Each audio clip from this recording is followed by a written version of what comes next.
Hello friends, welcome to bliss cinemas. இன்னைக்கு நம்ம Tamil டப்பிங்கில் Jio ஹாட்ஸ்டாரில் release ஆயிருக்க சார் ஜமீன் படம் எப்படி இருக்குன்னு பார்க்க போகிறோம். வாங்க வீடியோக்குள்ளே போகலாம். இந்த படம் பார்த்தீங்கன்னா ஒரு ஆக்ஷன் த்ரில்லர் படமாக ரிலீஸ் ஆயிருக்கு. இப்போ இந்த படத்தோட கதையை பற்றி பார்க்கலாம். நம்ம ஹீரோ பிருத்திவிராஜ் பார்த்தீங்கன்னா ஒரு மிலிட்டரி ஆஃபீஸராக இருக்காரு, ஒரு ஹையர் போஸ்ட்ல இருக்காரு. அவருக்கு ஒரு பையன், அந்த பையனை ரொம்பவே கேரிங்கோட பார்த்துக்கிறாரு. அந்த பையன் பார்த்தீங்கன்னா ரொம்ப பயந்த சுபாவத்தோட இருக்கான். அவனை எப்படியாவது போல்ட் ஆக்கணும் அப்படின்றதுனால பல விஷயங்கள் பண்ணிட்டு இருக்காரு நம்ம ஹீரோ. இந்த மாதிரி சுச்சுவேஷன்ல தான் பார்த்தீங்கன்னா நம்ம ஹீரோட பையனை தீவிரவாத கும்பல் வந்து கடத்திட்டு போயிடுறாங்க.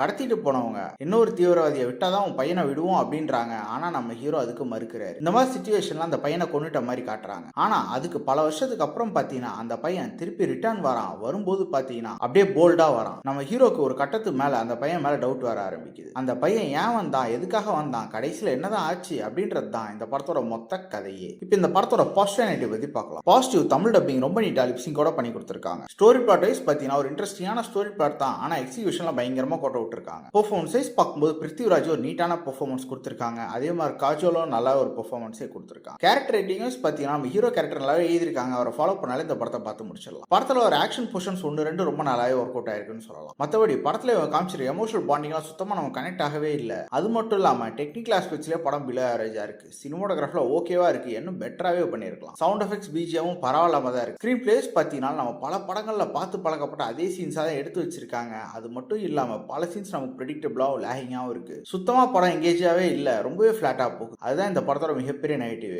ஓவராலா பார்த்தீங்கன்னா இது ஒரு பிலோ ஆவரேஜான படம் தான். வேணும்னா ட்ரை பண்ணி பாருங்க. இன்னொரு வீடியோல சந்திக்கலாம். தேங்க்யூ.